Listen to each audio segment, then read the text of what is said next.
नमस्कार साथियों, आज जुड़े एक पॉलिटिकल उठापटक के साथ आपके साथ हमारे साथ जुड़े हैं कांग्रेस प्रदेश सचिव मुरली राम जी गुर्जर, जो कि अभी देवली उनेरा से विधानसभा चुनाव को लेकर वहां से तैयारी की थी इन्होंने। तो अभी जहाँ यहाँ पे सबसे और सीट मानी जा रही है टोंक साहिब माधोपुर में, तो अभी 4 जून को लोकसभा चुनाव के रिजल्ट आ चुके हैं और यहाँ से जोनाप्रिय जी हार गए और यहाँ से जो वर्तमान विधायक थे हरीश जी मीणा वो जीत चुके हैं। तो अब यहाँ से उपचुनाव होने वाले हैं देवली उनियारा में, तो इस बारे में बात करने वाले हैं हमसे इनसे मुरली राम जी से कि वापस से तैयारी करने वाले या क्या आगे की इनकी जो अभी तैयारियां रहने वाली है। तो सर स्वागत है आपका सबसे पहले। धन्यवाद आपको बहुत बहुत। सर जो लोकसभा चुनाव रहे उसमें चुनाव से पहले काफ़ी कयास लगाए जा रहे थे, यहाँ से पहले 2 बार जोनाप्रिय जी जीत चुके थे और तीसरी बार भी यह अंकुश लगाए जा रहे थे कि जोनाप्रिय जी यहाँ से जीत जाएंगे। तो ये जो सामने अभी रिजल्ट निकल गया है जोनाप्रिय जी यहाँ से हार गए, तो ये किस तरह की तैयारियाँ कांग्रेस पार्टी की रही और क्या कमियाँ भारतीय जनता पार्टी की रही? देखिए, हर चुनाव मंदिर मस्जिद हिंदू मुस्लिम पे नहीं लड़ा जाता। राजस्थान के अंदर 25 के 25 सांसदों ने जी लगातार 2 बार चुनाव जीत के गए जी। जो राजस्थान प्रदेश की जनता ने 2 बार इनको जनादेश दिया, शानदार जनादेश दिया। 25 की 25 सीटें भारतीय जनता पार्टी की झोली में गई जी। तीसरी बार भी ये लोग चाह रहे थे कि हम जनता को कब तक ये लोग पागल बनाते रहेंगे। ये जनता को पागल बनाना चाहते थे।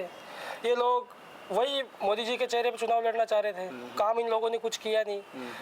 10 साल के अंदर जोनाप्रिय जी ने क्या किया टोंक साहिब माधोपुर के अंदर? कंबल बांटने के अलावा, मिठाई बांटने के अलावा और छाछ राबड़ी दूध काटना, इनसे सही मायने इनसे थोड़ी क्षेत्र का विकास होगा। इस 10 साल में इस काम के अलावा उन्होंने किया क्या है? तो क्षेत्र की जनता ने अभी कांग्रेस पार्टी का शानदार प्रदर्शन हुआ रहा। कार्यकर्ताओं ने मजबूती के साथ चुनाव लड़ा और 64-65 हज़ार वोटों से माननीय हरीश जी मीणा साहब को लोकसभा में भेजा। तो इससे ये साबित हो गया जी कि प्रदेश की जनता अब जाग चुकी है। प्रदेश की जनता अब मंदिर मस्जिद हिंदू मुस्लिम के नाम पे वोट नहीं डालेगी। प्रदेश की जनता विकास के नाम पे वोट डालेगी।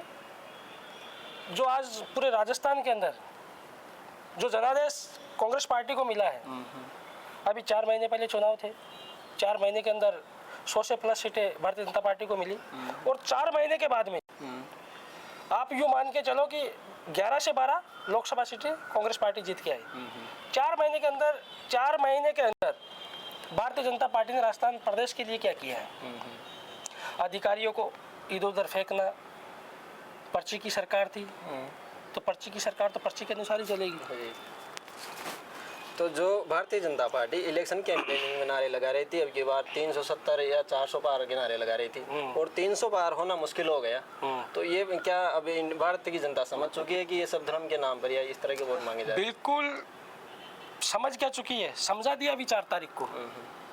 4 तारीख को अंदर जो पूरे हिंदुस्तान के अंदर जो रिजल्ट निकल के आया है, जो एनडीए की जो सरकार बनी है वो टूट फूट की सरकार बनी है जी।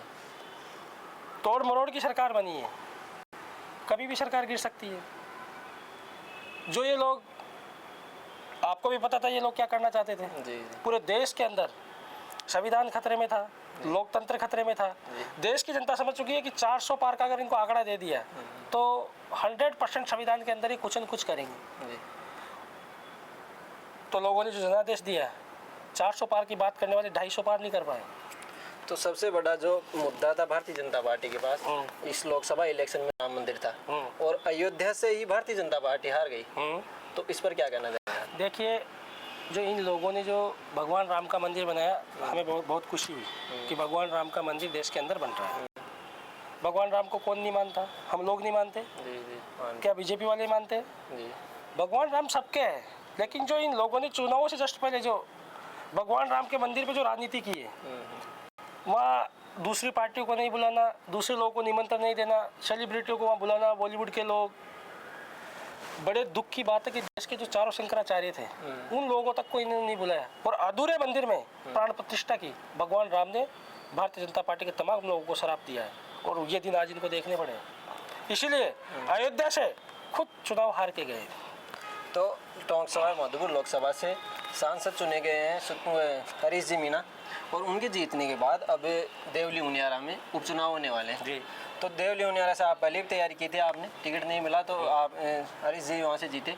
तो क्या तैयारी है आपकी इस बार? देखिए, मैं पिछले 5-10 वर्षों से मैं लगातार मेरी देवली उनियारा कर्मभूमि रही है। मैंने 10 साल से मैं वहाँ संघर्ष कर रहा हूँ। मैंने लोगों के लिए लड़ा हूँ, मैं लोगों के लिए मैंने काम किया है। और पिछले चुनाव में मैंने वहाँ से टिकट मांगा था, मैंने प्रबल दावेदारी ठोकी थी, वहाँ मजबूती से मैंने वहाँ काम किया था, धरातल पे रह के मैंने काम किया है। तो लोकतंत्र के अंदर चुनाव आते हैं और चुनाव में हर किसी को चुनाव लड़ने का अधिकार होता है। तो मेरी भी इच्छा थी कि मैं देवली उनियारा से चुनाव लड़ूँ, तो मैंने पिछले चुनाव में भी दावेदारी ठोकी है। सर्वे में सब में मेरा नाम था। हालांकि हरीश जी को टिकट मिला, हरीश जी चुनाव जीत के गए, हमारी कांग्रेस पार्टी वहाँ से चुनाव जीत के गई। दोबारा उपचुनाव में हरीश जी लोकसभा गए। तो फिर कोशिश करेंगे वापस, माननीय हरीश जी से कहेंगे, माननीय पायलट साहब से कहेंगे कि युवाओं को मौका दो। युवाओं को मौका मिलेगा। आज जो ये देन है राजस्थान के अंदर, कांग्रेस जो 12 सीटें लेके आई है, ये यूथ की देन है, क्योंकि यूथ ने सड़कों पे आकर के लड़ाइयाँ लड़ी है। और आगे भी माननीय पायलट साहब के नेतृत्व में और हरीश जी मीणा साहब के नेतृत्व में पूरे टोकसरा माधोपुर में लोकसभा क्षेत्र में मजबूती से लड़ाई लड़ेंगे। और अगर पार्टी ने मुझे मौका दिया है और चुनाव लड़ने का मौका दिया है, तो मैं शानदार जीत लेके आऊँगा और माननीय पायलट साहब के लिए और कांग्रेस पार्टी के लिए, हरीश जी के लिए क्षेत्र में वो काम करेंगे। तो आपको पार्टी टिकट देती है और आप वहाँ से जीत कर आते हैं, तो क्या किसान पुत्र बनकर उनकी वहाँ देवली उनियारा जनता की सेवा कर पाएंगे? 100%। आपने बहुत शानदार सवाल पूछा है जी। मैं एक किसान का बेटा हूँ और मैं अच्छी तरह से समझ सकता हूँ कि किसान कितना पीड़ा में होता है जी। किसान जब खेती करता है, कभी कभी ओलावृष्टि हो जाती है, फसलें नष्ट हो जाती है, कभी फसलों को कीड़े लग जाते हैं, ऐसे फसलें नष्ट हो जाती है। किसान के ऊपर कितना पहाड़ गिरता है, कितना वो दुखी होता है बेचारा, जिसकी आजीविका, जिसका जीवन, जिसकी रोजी रोटी खेती हो और उसकी पूरी फसल बर्बाद हो जाए और उनको बेचारों को ना तो कोई मुआवजा मिले। बेटी की शादी करनी भी होती है, शादियाँ भी करते हैं, घर के और भी खर्चे होते हैं। तो मैं ज़रूर, अगर मुझे ऐसा मौका मिला, तो किसान हित की, युवा हित की और महिला हित की बात करूँगा। तो जो लोकसभा इलेक्शन होते हैं या विधानसभा इलेक्शन होते हैं, तो सभी पार्टियां अपने अपने मैनिफेस्टो रिलीज करती है। अगर आपको देवली उनियारा से मौका मिलता है, तो आपके पर्सनल, आपके मैनिफेस्टो में कौन से 5 काम होंगे जो आप देवली उनियारा? देखो, मेरा कोई मैनिफेस्टो नहीं होगा। मैं वहाँ पर मैं एक गांव घूमा हूँ, मुझे मुँह ज़बानी पता है कि किस गाँव में क्या समस्या है।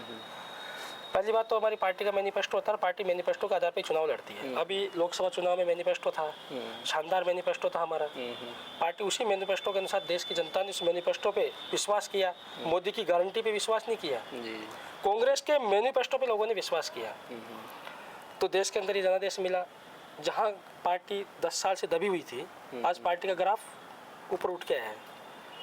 वैसे ही देवली उनियारा की मुझे हर चीज़ का पता है कि किस इलाके में, डूब क्षेत्र में क्या समस्या है, उनियारा साइड क्या समस्या है, देवली में क्या समस्या है, नगर फोर्ट में क्या समस्या है। मुझे वहाँ की एक एक चीज़ की समस्या है। मेरा मेन उद्देश्य है पानी, बिजली, सड़क, चिकित्सा, ये हर गांव में उपलब्ध करवाना।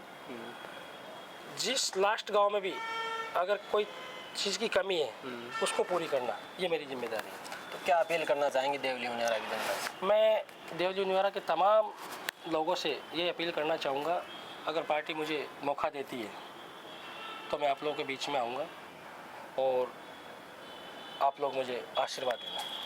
जी, बहुत बहुत धन्यवाद साथियों, बने रहिए हमारे साथ। धन्यवाद।